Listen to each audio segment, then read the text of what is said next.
అందరికీ నమస్కారం. మన ఈ ఛానల్కి స్వాగతం. ఈరోజు మనం సంపద వర్సెస్ ఆరోగ్యం అనే టాపిక్ని ఒక కథ రూపంలో తెలుసుకుందాం. మిత్రులారా, ఒక్క నిమిషం ఆలోచించండి.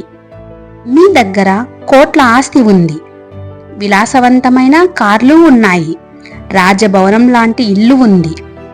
కానీ మీరు ఇష్టపడి తినే ఒక్క పూట భోజనం అరగడం లేదు.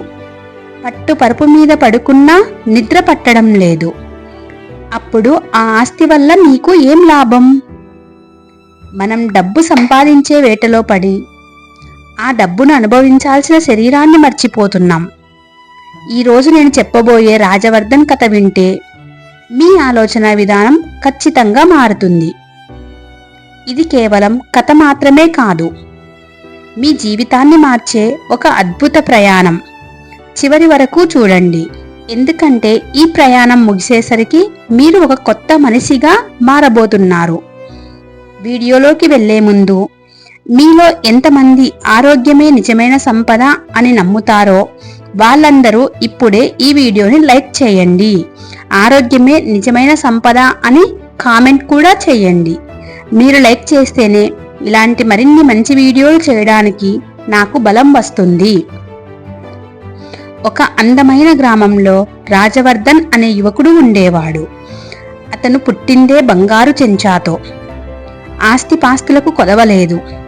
కానీ అతనికి ఒక తీరని లోపం ఉంది. ఆరోగ్యం ఎప్పుడూ ఏదో ఒక నీరసం, ముఖంలో కల లేదు, కళ్ళ కింద నల్లటి చారలు, ఏ పని మీద శ్రద్ధ ఉండేది కాదు. అతని దినచర్య ఎలా ఉండేదో తెలుసా? ఉదయం ఆలస్యంగా లేవగానే ఆస్తుల లెక్కలు చూసుకోవడం, కూర్చున్న చోటే పళ్ళ రసాలు తాగడం, భారీగా భోజనం చేయడం, మళ్ళీ నిద్రపోవడం. శరీరానికి పని లేదు, కానీ మనసుకి మాత్రం విపరీతమైన ఆందోళన. దేశంలో ఉన్న పెద్ద పెద్ద వైద్యులందరినీ కలిశాడు. వేల రూపాయల మందులు వాడాడు, కానీ ఫలితం సున్నా. ఒకరోజు అతని విరక్తితో తన తండ్రితో ఇలా అన్నాడు: నాన్న, ఈ పళ్ళ రసాలు నోటికి బాగుండవు, ఈ తిండి సహించదు. ఇంత ఆస్తి ఉండి ఏం లాభం? నా బ్రతుకు ఇలా మందుల మధ్య గడిచిపోవాలా? అదే సమయంలో రాజవర్ధన్ ప్రాణ స్నేహితుడు సిద్ధార్థ అక్కడికి వచ్చాడు. సిద్ధార్థ పెద్ద డాక్టర్ కాదు, కానీ ప్రకృతి రహస్యాలు తెలిసినవాడు. రాజవర్ధన్ని చూసి అతను ఒక్కటే గ్రహించాడు: ఇక్కడ జబ్బు శరీరానికి లేదు, రాజవర్ధన్ జీవన శైలికి ఉంది. సిద్ధార్థ నేరుగా నిజం చెప్పలేదు. రాజా, నువ్వు మందులు వాడి అలసిపోయావు. 1 నెల రోజులు మా ఊరికి వచ్చి ఉండు. అక్కడి గాలి నీ జబ్బును నయం చేస్తుంది అని నమ్మకంగా చెప్పాడు. రాజవర్ధన్ మొదట సంకోచించినా ఆరోగ్యం మీద ఆశతో సిద్ధార్థతో వెళ్ళడానికి సిద్ధమయ్యాడు. ఫ్రెండ్స్, మీ ఫ్రెండ్స్ లిస్ట్లో కూడా ఇలా ఎప్పుడూ నీరసంగా ఉంటూ మందుల మీద ఆధారపడే రాజవర్ధన్ లాంటి వాళ్ళు ఉన్నారా? ఉంటే వాళ్ళకి ఈ వీడియోని ఇప్పుడే షేర్ చేయండి. మీరు చేసే ఒక షేర్ ఒకరి జీవితాన్ని మార్చవచ్చు. సిద్ధార్థ ఊరు వెళ్ళాక రాజవర్ధన్కి కొత్త ప్రపంచం కనిపించింది. అక్కడ ప్రజలు కష్టపడతారు. సాయంత్రం అయితే పాటలు, ఆటలతో గడుపుతారు. ఆ వాతావరణం చూసి రాజవర్ధన్కి కొంచెం ఉత్సాహం వచ్చింది. కానీ సిద్ధార్థ అసలైన ప్లాన్ వేరే ఉంది. రాజా, నిన్న ఒక ముని కలిశారు. ఈ అడవి లోపల ఒక అరుదైన మూలిక ఉందట.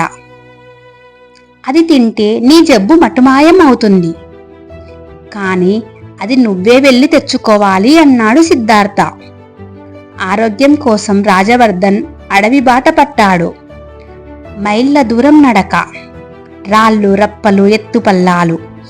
గంటలు గడుస్తున్నాయి. రాజవర్ధన్ కాళ్ళు గుంజుతున్నాయి, చెమటలు పడుతున్నాయి. ఇక నేను నడవలేను అని ఆగిపోయినప్పుడల్లా సిద్ధార్థ, మరి కాసేపట్లో ఆరోగ్యం నీ సొంతం కాబోతుంది, పట్టుదల వదలొద్దు అని ప్రోత్సహించాడు. జీవితంలో ఎప్పుడూ నడవని రాజవర్ధన్ ఆ రోజు తన శరీరాన్ని కష్టపెట్టాడు. చివరికి ఆ మూలిక ఉన్న చోటికి చేరుకున్నారు. సిద్ధార్థ చెప్పిన మొక్కను రాజవర్ధన్ స్వయంగా కోసి తిన్నాడు. ఇక తిరుగు ప్రయాణం మొదలయ్యింది. కొద్ది దూరం నడిచేసరికి రాజవర్ధన్కి ఒక వింత అనుభూతి కలిగింది. తన జీవితంలో ఎప్పుడూ లేనంత ఆకలి. దారిలో ఒక గూడెం కనిపిస్తే అక్కడ వారు పెట్టిన సాధారణ వెదురు బియ్యం అన్నాన్ని అమృతంలా ఆవురావురమని తినేశాడు. ఆ రుచి రాజవర్ధన్కి ఏ పంచభక్ష పరమాన్నాల్లోనూ దొరకలేదు. తిన్న వెంటనే ఒక చెట్టు నీడన పడుకుంటే తెల్లవారే వరకు గాఢ నిద్ర. ఏ మందులు ఇవని సుఖాన్ని ఆ రాత్రి పొందిన శారీరక శ్రమ ఇచ్చింది. మర్నాడు రాజవర్ధన్ చాలా ఉత్సాహంగా లేచాడు. సిద్ధార్థ, ఆ మూలిక అద్భుతం, నా జబ్బు తగ్గిపోయింది అన్నాడు. అప్పుడు సిద్ధార్థ నవ్వి అసలు నిజం చెప్పాడు. మిత్రమా, అది సాధారణ అడవి మొక్క మాత్రమే. అసలైన మందు నీ నడకలో ఉంది. ఆకలి రావాలంటే ఉపవాసం ఉండాలి. నిద్ర పట్టాలంటే శారీరక శ్రమ చేయాలి. మనసు బాగుండాలంటే ప్రకృతితో గడపాలి. నీ వ్యాధి మందులతో వచ్చింది కాదు, నీ సోమరితనంతో వచ్చింది. రాజవర్ధన్కి జ్ఞానోదయం అయ్యింది. తన గ్రామానికి తిరిగి వెళ్ళి కేవలం ఆస్తుల మీద కాకుండా తన ఆరోగ్యం మీద దృష్టి పెట్టాడు. తన ఊరిలో వినోద కార్యక్రమాలు ఏర్పాటు చేసి అందరినీ ఉత్సాహపరిచాడు. చూచారుగా మిత్రులారా, రాజవర్ధన్ కథ మనందరికీ ఇచ్చే సందేశం ఒక్కటే. హెల్త్ ఇన్సూరెన్స్ ఉండటం ముఖ్యం కాదు, హెల్దీగా ఉండడం ముఖ్యం. మీ ఆరోగ్యం మందుల్లో లేదు, మీ అలవాట్లలో ఉంది.